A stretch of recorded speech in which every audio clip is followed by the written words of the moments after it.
Boston, Boston, Boston. Celtics. Fallait qu'on en parle ? Ouais. Fallait qu'on en parle. Équipe la plus chaude de ce début de saison. Tout à fait. Alors que, bon, Je bloque. au soir de la soirée d'ouverture, au lendemain de la soirée d'ouverture, pas sûr qu'on aurait quand même misé sur le fait que Boston soit l'équipe la plus chaude de début de saison, à peine arrivé à la... Enfin, on est quoi ? On est début novembre, quoi. C'est l'intro la plus longue de l'histoire. On s'installe. Tout à fait. On devait donc parler un petit peu de Boston, parce qu'on est sur combien, Alex ? 9 victoires de suite. Propre. Ça commence à être... Ouais, c'est bien, hein, 9 victoires de suite, ça commence à être propre. Et puis des petites victoires dans tous les sens. À base de défense très solide. Exactement, on va devoir faire l'analyse complète de ce début de saison. Je sais que t'es chaud patate, on va pouvoir tout faire. Revenir sur ces 9 victoires un petit peu. Oui, remettre le contexte. Féliciter les gens qu'il faut féliciter. Corriger 2-3 petits trucs à corriger. Ouais. Et puis aborder la suite avec des perspectives. Puis faire des petites extrapolations pour la suite. Oui. Hein ? Saison à 73 wins, on ne sait pas. Finale NBA. Les Cavs. Les Wizards. Les Chicago. Raptors. Tiens, Tout ça, on va pouvoir se faire plaisir. Donc on devait le faire. D'ailleurs, en vous remerciant aussi pour tous vos commentaires, parce qu'on a vu qu'on avait fait 2-3 petits apéros sur des équipes de la conférence Est. Ne vous inquiétez pas, nous n'oublions pas l'Ouest. Hein, parce qu'on était très Est sur le début de saison, mais l'Ouest, on en parle à partir de mi-avril, quoi. Quand le basket devient sérieux, là, on se penchera sur la conférence Ouest. Hein. Non, vous le savez, souvent le début de saison, on est là genre... l'Est, c'est pas amélioré par hasard. L'Est, c'est solide en fait. Hein. Tu sais que c'est plus solide que ce que je pensais. Tout le temps, en novembre et en octobre, c'est tout le temps comme ça. Et on se dit, oh, quand même. 9 victoires à la suite de Boston montre bien il y a plus de blessures que la dernière, quand même. Tu crois qu'ils vont changer leur Star Game ? C'est les petits réflexes qu'on a tous les ans. D'ailleurs, vous avez juste à voir les apéros de l'année dernière pour voir. Mais donc, tu disais... Oula. Ouais, je me suis mis à envoyer un smiley dans la tête. Qu'est-ce que je disais ? Je disais plein de trucs. J'avais envie de commencer gentiment. Oui. Donc par le contexte. Donc premier match de saison régulière, on en a tous parlé en long. On a même fait un apéro. On fait des articles, tout ça. Il y a des images dégueulasses qu'on sort, qui ont été diffusées sur les réseaux sociaux et compagnie. Hayward, 5 minutes de jeu, jambes à l'équerre, cheville, tibia, tout ça, babam. N'hésitez pas à aller voir l'apéro complet où on fait l'analyse. Il est quand même fort probable qu'on le revoie pas. Non, c'est bon, shutdown. Voilà, hein. Non, mais je vous lisais encore des trucs là il y a pas longtemps, comme quoi il pouvait largement revenir pour les playoffs, tout ça. Bon, voilà. C'est les médias de Boston. Saison, c'est mort. Donc c'était quand même un gros coup dur pour Boston. Surtout qu'en plus, ça a été suivi donc ce match défaite contre les Cavs à Cleveland. Mm-hmm. Ensuite, tu rentres à la maison et tu te fais fumer par les Bucks. Sur un shoot de Dellavedova. Au bout de 3 jours ou 4 jours de régulière, t'es à 0-2. Tu viens de perdre le mec que t'as signé 130. Le mec que t'as perdu, donc ton plus gros joueur ou quasi, enfin après c'est à cause, mais voilà quoi. Jeudi matin dans Boston. Ouais, l'ambiance était morose. Hein. Oh la vache. Tu vois ? Et puis finalement... Brad Stevens Basketball. Les mecs n'ont pas perdu depuis. Ouais, les mecs n'ont pas perdu depuis. Les mecs. Donc en gros, ce qui s'est passé, c'est que Jaylen Brown a été responsabilisé. Jason Tatum est devenu titulaire indiscutable en fait. Oui, dès le premier match, il était intégré. C'était une grosse surprise de ce. Tout à fait, mais c'était pas sûr que ça soit le cas à chaque fois. Là maintenant, c'est le cas. Après, on verra quand Marcus Morris va vraiment revenir. Parce qu'il est toujours pas là. Il est revenu, il a fait son premier match, mais va vraiment revenir. Tout à fait. C'est-à-dire qu'il va être capable de potentiellement être au niveau où il a été ces dernières saisons, c'est-à-dire un potentiel titulaire quand même devant Jason Tatum. Je pense. Aux Pistons, tout à fait, il faisait le travail. Ça c'est clair. En attendant, on peut revenir sur les 9 matchs si tu veux. Voilà. On fait ça ? Ouais, allons-y. Vas-y. Premier match, celui qui débloque un petit peu la machine, Sixers. C'est chez les Sixers. Ouais. Un match d'une dégueulasserie, les fans de Boston s'en souviennent encore, c'était pas le plus beau de la série des 9. Il faut préciser que dans ces 9 matchs, c'est pas magnifique. Hein. Alors, c'est efficace. Non, c'est pas magnifique, c'est collectif. C'est efficace. Il y a de tout. C'est efficace, c'est collectif. Alors c'est défensif, on va y C'est défensif. Oh là, la défense. Mais c'est pas magnifique. Hein. Non, c'est sûr. Tu commences à filer et là tu gagnes et tu te dis ok, bon vas-y, let's go. Au moins, on a ouvert le compteur, on sera pas fanny. Voilà, on va pas faire 0,82. Tu rentres à la maison, tu joues les Knicks. Tu gagnes. Tu gagnes, si je dis pas de bêtises, hein, mais je crois que c'est ça, c'est le deuxième match. Hein. Ouais, tu gagnes. J'ai tout le calendrier en tête. Ouais, je l'ai. Mais tu bats les Knicks, bien. Oui. Et là, Horford commence son travail de destruction des adversaires en défense. Oui. On s'est foutu de sa gueule et on continuera à le faire parce qu'il a un apport statistique qui est particulier par rapport à son deal. Là, ça va en début d'année. Hein. Mais alors là, par contre, le pépère... Non, défensivement, là, c'est hardcore. Défensivement, c'est hardcore. Et en attaque, c'est vraiment pas mal. Oui, bien sûr. Genre, il fait du Horford, quoi. Il fait du Horford, mais le Horford bien amélioré, je trouve, en ce début de saison. C'est-à-dire que comme il est dos au mur, comme il n'y a pas Hayward... Je pense qu'il y a eu des discussions collectives dans lesquelles Brad Stevens a dit oui. on va avoir besoin de temps en termes de création, depuis notamment le poste bas, T'imagines où bien. on le voit de plus en plus, il feinte à 3 points Et il drive. drive. Tout à fait. Et c'est propre. Et il le faisait déjà à Atlanta, moi je l'ai bien connu pendant longtemps, et c'est vrai mmh. que quand il est responsabilisé et qu'on lui dit genre bouge ton cul, il aime bien, parce que d'habitude il est assez poli, le Big Al Il Alfred. s'entend bien avec Kyrie, ça se voit. Et alors c'est ça qui est incroyable, c'est que tout de suite, donc on fait les 9 matchs, on voit tout de suite une alchimie qui se met en place. Le match suivant, que je vérifie bien, oui c'est ça, cette fois tu vas à Milwaukee.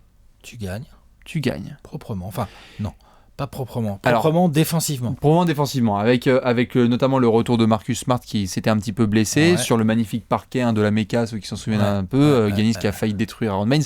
Mais donc cette fois tu gagnes, et là pareil Orford fait Giannis, non, tu vas devoir te calmer. Ouais. Et il le défend vachement bien. Ouais, il le défend très bien.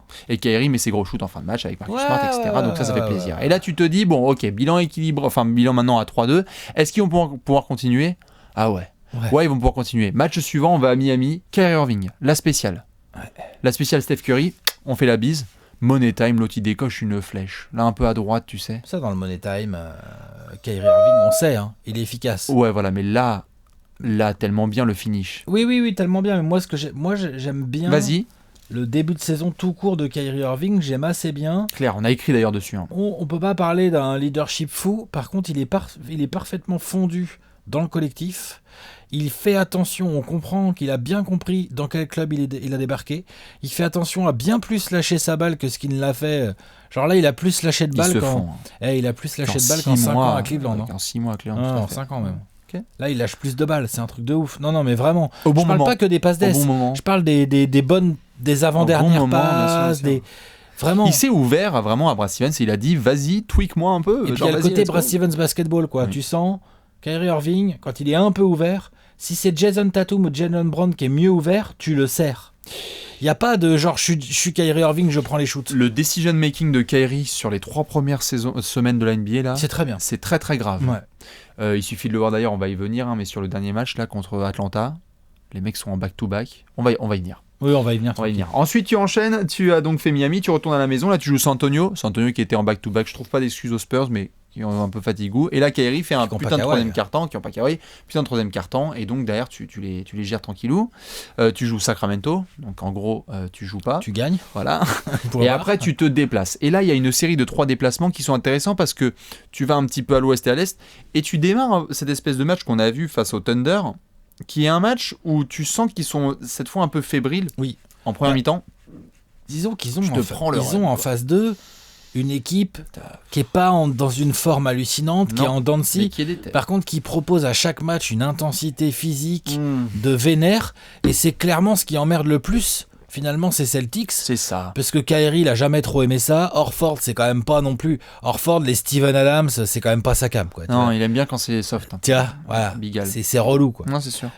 Et après, sur les ailes, ils ont des athlètes, hein, mais quand même, Tatum, ça reste tendre. Oui. Il y a Jalen Brown, quoi. Il y a Jalen Brown et Marcus Smart qui, eux, ont pas peur d'aller au mastic. Non, c'est clair. Aaron Baines, évidemment. Hein, Aaron Baines, bah, Aaron lui, Baines, c'est pas monsieur qu'il a pas Mastic, peur hein. d'aller au mastic, c'est qu'il ne, C'est tatoué c'est sur ce qu'il son dos. préfère. Ouais, bien sûr, clairement. Il aime ça. Et donc, tu as ce match donc, chez le Thunder qui est incroyable en termes de comeback parce qu'ils Ouais. se font mener et ils sont tellement sûrs dans le 4e quart-temps. Et c'est là, je trouve, en termes de. Tu en parlais là tout à l'heure, de la cohésion Orford-Kyrie. Tu regardes cette deuxième mi-temps, tu te dis, Putain. ils jouent ensemble depuis 5 ans. Ouais, ils ont fait mal tous les deux là. Le match Ouais. Orford. Ah ouais, et puis même le match de Kyrie, les deux, en fait. Ouais, voilà. Et donc, ils sortent de nulle part et ils remportent ce match. Ouais. Tu te dis, putain. Au ok. mental et tout. On avait déjà, d'ailleurs, si je peux me permettre, Ça en on avait fait déjà 7. vu des prémices de ça. Dès le premier match, en fait, où Hayward se fait la jambe. Ouais. Ok, si tu perds contre les Cavs, Mais à ils Cleveland, reviennent et tout. Ils reviennent, Il y a ça un se bat, ça fighting lâche pas. spirit, Il y a un petit fighting spirit, il y a un truc. Un petit Quand tu fous le maillot vert, doit y avoir un truc là. Quand tu mets le maillot vert, il y a un truc genre en mode. Genre, oh putain, c'est le maillot de Bird. Ah ouais, c'est le maillot de Bill Russell, de Kevin Chiefs, Garnett, bien sûr, de Glenn Davis, tous, de Kendrick Sam Perkins, Jones. de Rajon Rondo et tout ça. Les légendes. Mais pour le coup, tu enchaînes, t'es à 7 victoires et là tu te dis, ok, on va jouer l'équipe la plus chaude de la conférence Est sur ce début de saison, Orlando. Ouais, Orlando. Ouais, mais n'empêche, c'était N'empêche vrai. qu'on était là, genre, à quel l'époque, choc. c'était vrai, c'était un Bien choc. sûr, bien sûr, bien sûr, bien sûr. Bah, bim, il n'y a pas eu photo. Boston déroule. Ouais, Boston a fait dominé ce match. Ouais, ils l'ont contrôlé encore. Et d'ailleurs, tu termines en back-to-back à Atlanta. Et c'est ça qui était assez marquant, je trouve, sur ce match. Atlanta et Boston étaient en back-to-back. Atlanta avait gagné à Cleveland, rentre à la maison. Et on avait parlé même pendant le free flow du fait que Atlanta, bon, moi tu le sais, on le dit Boston, souvent, ils étaient en ça back-to-back s'accroche. aussi. Bien sûr, ils avaient gagné à Orlando. Ah oui, c'est ça. Si je dis pas de C'était un bêtises, mais back-to-back. attends, me fais pas dire de bêtises. Est-ce mais- que c'était un back-to-back pour Boston? Ah oui, c'est le 5-6, oui. Ils Ouais, jouent d'accord, le ok, dimanche c'était un soir back-to-back. à Orlando. Ouais. Et donc, les jambes sont un tout petit peu lourdes. Oui. Et Kyrie dit let's go. Et oui, voilà. Et ce qui est intéressant, c'est que Putain. c'est le match piège par excellence. Exactement. Parce que ces Hawks, ils ont beau enfiler les défaites. Ça se clairement. bat. Putain, ça joue. Ils jouent. Ils sont chiants. Ils sont disciplinés. Bien sûr. Alors, il n'y a pas de talent, quoi. Donc, forcément, il y a Dennis Schroeder qui se joue au basket. Tous les autres, c'est des athlètes. C'est pas des Il y a basketteurs. John Collins. Pardon. Ouais, enfin bon. J'étais obligé. C'est surtout un athlète pour l'instant. Il y a Oui. encore du boulot. John Collins. Voilà. Et ce qui est marrant, c'est qu'on voit les défauts des Celtics qui se font grave afficher dans ce match, Ah bah, mais ça ne les empêche pas de gagner. Alex, tu peux me sortir les stats de Dwayne Dedmon? Voilà, c'est ça. Dwayne Dedmon, donc 28 points et 33 rebonds, non, c'est pas ça, non 19-12. Mais enfin bon, Dwayne Dedmon, voilà, avec sa taille et ses qualités athlétiques et son envie, Il faut la finir cette phrase. il fait un gros match sur la raquette des Celtics. Ouais. Donc ça, c'est les défauts des Celtics. Autre défaut que je pourrais... Là, on s'occupe un petit peu des points améliorés en tout qu'on cas. a vu, moi que j'ai vu, que je voyais déjà depuis le début de saison, mais vraiment hier ça m'a piqué. Pardon, pas hier, enfin le match à Atlanta. Oui, Ça m'a piqué. C'était soir. dans la nuit de lundi à mardi. tout à fait. C'est vraiment la seconde unit. En fait, comme t'as pas Hayward en ce moment, Oui. t'as vraiment une seconde unit, Drivé par Smart, c'est sans ça. star. Ouais. Donc du coup, la seconde unit, c'est Marcus Smart Dependence. à la création. Mm. Eh ben non. Ah, Et c'est non. un peu limité, oui. Il bien est sûr, super, bien il est sûr. motivé, il va mettre des tirs, il va Ouais. essayer des trucs, mais alors à la création, Non, t'es plus. c'est Ouais. une catastrophe. Je- Ce n'est pas du tout son rôle. Il ne sait pas faire. Tu sais quoi? Je préfère Terry Rozier à la création. Oh oui, non mais très, Tous les jours. très probablement. Non mais je trouve qu'il donne trop la balle dans les mains de Marcus Smart Oui. en seconde unit. Je la donnerais plus à Terry Rozier. Et à l'avenir, dans l'hypothèse où tu avais encore un Hayward, Oui, bah là, l'idée c'était d'avoir presque toujours Kyrie ou Hayward sur le Après, tu terrain. remets Et là t'as plus de Kyrie problème. Quand t'as Rosier qui ressort, tout à fait. Mais je pense que l'ajustement qui a été fait par Stevens, qui est ouf, hein, on arrive sur Brad Stevens, hein, on va débraguetter. Hein. Mais c'est le fait que je pense que tu es plus dans de la survie avec cette espèce d'unité. C'est-à-dire que tu dis, Oui. vu que le 5 a fait le taf, on essaye de lockdown vraiment défensivement avec du Marcus Smart. Et puis Avec on des Aaron espère qu'il y a Baines. des petits shoots qui vont rentrer. Et on espère qu'il y a des petits shoots qui vont Ouais, entrer, mais par exemple, du hustle play, etc. du coup, il utilise intelligemment l'allemand, Daniel Theis. J'aime assez bien aussi. Moi, je le trouve pas très bon, mais il faut l'utiliser. Nader, mais il a Oui, pas le choix. C'était pas un Nader. mec qui était prévu pour jouer. Bon, Garchon il est sur le côté. Quand tu vois les minutes que fait Ojeley, forcément, tu te doutes que si Gordon Hayward était là, Ojeley n'aurait pas toutes ses minutes. Oui. Par exemple, contre les Hawks, il a été assez bon. Il rentre 2 gros 3 points. Et c'est ça que j'aime bien. Non, c'est sûr. Pour en arriver gentiment à Stevens, c'est ça vraiment que j'admire même dans cette équipe des Je suis un Celtics. effectif, hein, excuse-moi. C'est ça que j'admire dans cette équipe des Celtics, Oui. c'est que tout le monde est en confiance, ça se voit. Ah bah ça. Contre les Hawks, là, Ojeley, coup sur coup ou presque, il prend 2 gros 3 points qu'il met. Ils y vont, hein. Genre, dans l'équipe, ça se pose pas de questions. Il est ouvert, on lui file la balle et il va les prendre. Jason Tatum, il prend... Le 3 qu'il met en fin de match à Atlanta, il est énorme. Corner, là Ouais. Pouah, Tu peux pas être monstrueux. rookie depuis 3 semaines et mettre ça à peinard. Et puis surtout, c'est Kyrie Irving qui lui lâche la balle. Oui. C'est-à-dire qu'à un moment Mise donné, en Kyrie confiance. Irving, il est là, il dit... Ok, il est ouvert, il se pose pas la question de Gros, on savoir a qui fait le c'est. practice, je sais que t'es ouvert à chaque fois là. Surtout, Ça tu devient sens automatique, hein. Il se pose pas la question de savoir qui c'est, il s'en fout que ce soit le rookie. Ouais. C'est un coéquipier, il lui donne, il est ouvert. Ouais, Point barre. J'aimerais bien que. Ça, c'est bien. C'est pour ça que je regardais dans l'effectif là, parce que j'avais zappé son nom. J'aurais bien aimé qu'il y ait un tout petit peu plus de Shane Larkin.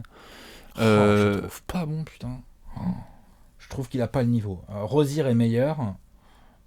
Kyrie Irving, Marcus Smart, je vois pas. Tu peux pas lui moi, donner j'aime tellement bien. plus de minutes. Moi, j'aime. Je trouve qu'en défense. Ah, bah, il est petit, mais j'aimerais bien qu'en fait, en termes d'impact, il a un peu plus d'expérience que notre ami Rosier. Il a un peu plus d'expérience. Ou Il a fait le taf en Europe. Bref, j'aime bien en termes de. On parlait de faut ce que ça souci de court, création. quoi. Faut que ça court alors. Ouais, voilà. Pourquoi pas, mais j'aime bien finalement, Shane Larkin. Ce Boston ne court pas tellement. Ce Boston joue, Ça gagne des matchs 95-88. joue hein. beaucoup sur demi-terrain. Oui. parce que Kyrie aime bien ça. Ah, c'est pas le même Kyrie, rythme. il que aime Evan. bien le demi-terrain. Ouais. Horford, il aime bien le demi-terrain. Bon, quand t'as une contre-attaque, il la joue, mais finalement, j'ai pas les stats en tête. Faudrait regarder les stats sur contre-attaque en phase Ouais, la break. pace de Je- Boston ne doit pas. Je pense pas que la pace soit élevée et je Non. pense pas que les stats en phase break soient ouf. Non, c'est sûr. Mais c'est un style. Mais en tout cas, ce que je veux dire, c'est que c'est vraiment une équipe qui joue tactique, qui joue sur demi-terrain, Oui. qui défend dur. Et alors, c'est ça, on doit y venir. Parce que défensivement, par contre, Ils sont L'année dernière, on en parlait, on s'était dit, ça allait défendre dur, et puis finalement, c'est l'attaque. On avait fait pendant la preview, tu le soulignais justement. Le fait que l'attaque de Boston avait pris un push de ouf avec Isaiah qui était en feu, tout le monde qui rentrait ses shoots. Défensivement, là, ce que fait Boston depuis le début de saison, bon, il y a eu 2-3 matchs, là, ça a dû changer. Hein. Je me suis occupé un peu des trucs défensifs. C'est la première défense de NBA, mais alors il n'y a même pas débat, quoi. Sur les 3 premières semaines de compétition, c'est la meilleure défense de NBA. Et dans tous les ratings. Hein. C'est-à-dire qu'en termes de calmer les gens, points encaissés, defensive efficiency, ils sont tarés. Même protection d'Arso d'Orford. Hein. C'est-à-dire que tout le monde s'y met, et notamment Kyrie Irving, dont on parlait, qui défensivement se donne. Il se donne. C'est pas terrible, mais il se donne au moins. C'est ça la nouveauté. C'est ça. Après, c'est pas terrible. Moi, je trouve qu'il fait, par rapport à l'expérience qu'il a, je trouve qu'il prend des fautes bêtes et tout. Mais par contre, il se donne. Ouais, voilà. C'est ça, vraiment. Le niveau de flemme est un peu réduit.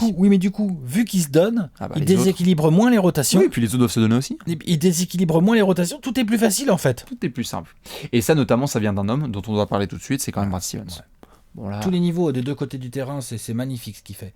Les ajustements qu'il fait en cours de match... Déjà, il y a les choix qu'il a fait pour remplacer Gordon Hayward en termes de 5 majeurs et dans ses rotations globales. Donc le choix était clair, c'est je vais bien titulariser Jason Tatum qui a des vraies minutes de titulaire. En attendant Marcus Morris, je pense qu'à terme Marcus Morris va regratter du temps de jeu. Et derrière, je te mets du Semi Ojeleye, je te responsabilise du Terry Rozier, je te responsabilise du comment il s'appelle là Daniel Tice, voilà, j'utilise un peu tous les postes, je décale, je bricole dans tous les sens pour équilibrer ma rotation. Et au sein des matchs même. Et alors, en cours de match, c'est laisse tomber. C'est cette espèce d'ovni un peu du coaching qui débarque en plus de NCAA. On a souvent parlé de Brad Stevens, mais il y a un côté un peu... Tu sais, il y a une espèce de révérence qu'on a par rapport aux coachs qui sont bagués. On se dit tout le temps, genre, quand t'as pas la bague, t'es un peu machin et tout. La preuve étant que quand tu demandes à n'importe qui de faire par exemple un classement aujourd'hui, tu vas mettre du Pop, du Spoelstra, du Carlisle, tu vas mettre des gars comme ça un petit peu qui sont respectés à ce niveau-là. Les entraîneurs actuels, tu veux dire ? Ouais.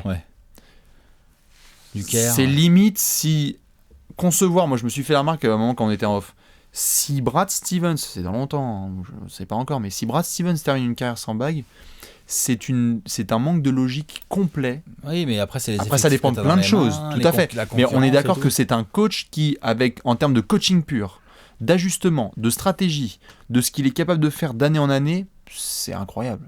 Et là, ce qu'il fait là, 9 victoires de défaite, honnêtement, juste avec je te mets on the spot, je mets tout le monde. Est-ce qu'on aurait été capable, en sortie là, de Hayward, de dire, mais même les plus gros fans de Boston. Mais personne. Et dans le jeu, pas que dans le résultat. Les deux angles, en fait. C'est là où Brad Stevens est fort. C'est qu'il y a l'angle tactique. Moi, je vais te dire franchement, je suis même pas surpris. Je suis admiratif, mais je ne suis pas surpris. Non, je suis pas surpris de voir que Brad Stevens est capable de faire des ajustements de malade. Ça d'accord, mais après c'est ça que je veux dire. Là. Non, mais attends, je continue. Moi, ce qui me surprend le plus, c'est putain, ça a l'air d'être un sacré meneur d'homme aussi. Parce que ces joueurs, ils se donnent. C'est un philosophe. Oui. Et en plus, il est assez jusque-boutiste en termes de choix en cours de match. Il va à fond, Je reviens encore sur Atlanta. Kyrie Irving prend 2 fautes merdiques en premier quart. Il le sort pas tout de suite. Pourquoi il le sort pas tout de suite ? Parce que Kyrie Irving, il est bien dans ses baskets. Il est en rythme, il est chaud. Du coup, il prend le risque. Ça, c'est un coach bien jusque-boutiste qui s'est dit ok, mes rotations, ceci, cela. Donc, tu vois, des fois, il s'ajuste et des fois, il va jusqu'au bout. Et souvent, c'est bien timé. Je trouve ça très fort. Et c'est très fort. Et en plus, je te dis, en termes de meneur d'homme, je pense que là, il est en train de passer des caps en termes de meneur d'homme, où vraiment, son groupe, il le tient parfaitement, les mecs sont derrière lui. Et il a de la marge. Et là, comme en plus, il y a des victoires... C'est un bébé. Il a 41 ans, ou 42, un truc comme ça. Donc, c'est pas bien vieux pour être coach. Donc, les Celtics... Du coup, Bastien, j'ai envie de te poser une petite questions. Je suis prêt. Une petite question. Finale NBA ? Oh, tu sais comment ça se passe avec Premier de l'Est ? Non, je reste sur mon prono. J'avais mis Washington. C'est quoi ton prono, toi ? Washington. T'as mis qui en premier de l'Est ? Cavs. Tu restes dessus ? C'est compliqué. Oui, comme j'ai dit, attends, tu m'as déjà posé la question il y a quelques apéros, je vais pas pour l'instant... On va pas changer notre pronostic au bout d'un mois, tout à fait. Non, on verra pour Boston, mais... Genre là, Boston, en gros, ma question, c'est, avec ce début de saison, malgré l'absence d'Hayward, qui à un moment ou un autre, tout Brad Stevens qu'il est, va se ressentir sur l'effectif, t'es d'accord ? Évidemment. Donc, est-ce qu'on peut c'est trop tôt un peu, mais est-ce qu'on peut quand même imaginer que Boston va tenir un rythme suffisant déjà pour finir pour la 2e année consécutive, premier de l'Est. Ensuite, quand tu vois les difficultés qu'ont les Cavs là, en ce début de régulière, et quand tu vois que Washington, il y a encore... Ça va, mais il y a du boulot. Ouais, on attends, il y a du boulot. Ouais, mais on arrive. Ouais, enfin Il y a plus de talent. D'accord. Forcément. Mais en play-off. Oui, on verra. En fait, c'est juste que pour Boston, pour rebondir sur ta question et pour t'y répondre, c'est que je pense qu'il y a une grosse différence entre Boston et toutes les équipes qu'on vient de citer, mais on peut même le faire avec Milwaukee, Toronto et tout le reste, c'est que Boston gagne les matchs qu'ils doivent gagner. Tout ce qu'on a vu sur Cleveland, sur Washington et sur Toronto, dès qu'il y a un petit adversaire qu'il faut crush, qu'il faut juste exécuter, tu vois. Brad Stevens, il fait non les gars, on a un plan de jeu, on a 48 minutes, si vous le suivez, on va les battre. Ouais, donc autant qu'ils perdent, tu vois, contre les gros. C'est des circonstances différentes quand même, mais je veux dire dans le sens où je veux dire les Cavs, c'est n'importe quoi, c'est le marasme là en ce début de saison. Oui. Washington, c'est un peu de la tête de con, c'est du réglage, comme tu dis, genre quand tu dis on arrive, du coaching, il y a du réglage. Il y a du coaching, mais bien sûr qu'il y a du coaching, mais il y a du réglage aussi de joueurs, de rotation, tout ça. Markieff Morris et tout, machin. Et à Toronto, on a un Kyle Lowry absolument dégueulasse, et puis Dwayne Casey, bon bah mais donc ça en revient au coach encore. Oui, c'est pas ce début de saison qui va me faire changer d'avis sur Dwayne Casey. Et donc effectivement, ma question c'est de savoir, ce Boston, avec cette raquette un peu sous-taillée, avec ce manque de Gordon Hayward... Jusqu'où on les envoie là? On les a foutus podium, on les garde podium, lol, et j'ai pas prévu de les changer, je les ai mis 2e, moi, à l'Est. Bah voilà, donc tu vois, on va rester là-dessus, mais je pense qu'en fait, il y a notamment une date qu'il faut retenir un petit peu. Bon, c'est pas celle qui va être la plus obvious, c'est la plus déterminante. Je crois que le 16 novembre, ça joue Golden State. Alors, encore une fois, t'es à la maison, tu vas jouer les Warriors. On sait, etc., tout le passif, Kyrie, plus les Warriors, etc. Et pourtant... il y a moyen qu'ils se ramènent avec le couteau entre les dents, nos amis les Celtics. Oui. Mais les Warriors aussi, les Warriors aussi, évidemment. Mais donc, du coup, en fait, je crois vraiment que Boston a juste un boulot à faire pour finir podium avec ou sans Gordon Hayward, c'est continuer à gagner les matchs qu'ils sont censés gagner. À Atlanta, tu l'as dit, c'est un match piège que, honnêtement, Alex, Washington, Toronto et Cleveland perdent. Washington, je sais pas. Toronto, Cleveland venait de le faire la veille. Washington, ils perdent chez les Lakers et ils perdent contre Phoenix, donc ils perdent à Atlanta. C'est QFD. Alors, si on peut... Oui, non, mais après, c'est pas les mêmes équipes, mais tu vois ce que je veux dire. Dans cette espèce d'attitude un peu genre, back-to-back Atlanta, vas-y, on va au Golden Club. En plus, Atlanta, les strip clubs, pardon. Mais pour le coup, je pense que c'est pas pour mettre tout le monde dans le même paquet, mais je crois que Boston, en fait, c'est cette vraie différence avec les autres équipes. Ils gagnent les matchs qu'ils sont censés gagner. Donc peut-être qu'ils perdront contre les gros. Il y a un petit côté en mission dans cette équipe-là. Ah bah maintenant, t'as vu ce qu'ils ont comme contexte. Ouais. Bon, enfin voilà un petit peu pour l'apéro Boston. On devait en parler, et surtout parce que ce soir, il y a le spécial classique contre les Lakers. Ouais.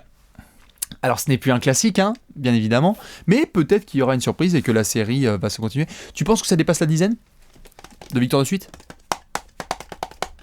Allez, Alex, et balancez pendant ce temps-là. Ça va jusqu'où? Déjà, c'est les Lakers le prochain. Je te balance. Ça, je les vois bien le gagner. Je te balance. Lakers à la maison, on est d'accord, hein? Lakers, tu joues à Boston. Ouais, donc ça, tu gagnes. Tu rentres là. Ouais. Tu joues ensuite. Contre Charlotte. Contre Toronto. À Boston, contre Charlotte? Contre Charlotte, contre Toronto, à Brooklyn et contre les Warriors. Bon, allez, je dis 11. Ils tapent les Lakers, ils tapent Charlotte et on s'arrête. Tout le monde descend. Toronto gagne. Moi, je dis que même Charlotte peut les taper. Ok, très bien. Charlotte a un bon profil pour les taper. Très bien. Et c'est le même genre d'équipe, entre guillemets, je veux dire sérieuse et tout ça, tu sais. Ça va s'appliquer, un meneur assez fort, ça va s'appliquer des deux côtés, mais il y a Dwight Howard, c'est chiant. Charlotte a un bon profil pour les pétas, tu vois, si je devais dire, ce serait soit Charlotte, soit sinon ça va jusqu'aux Warriors. Et bah écoute, toi tu dis Charlotte, moi je dis Toronto, vous attendrez les commentaires, et bravo pour ce super début de saison quand même. Ouais, bravo, franchement c'est beau, c'est bien. Magnifique. À la prochaine. Beau basket. Ciao. Ciao.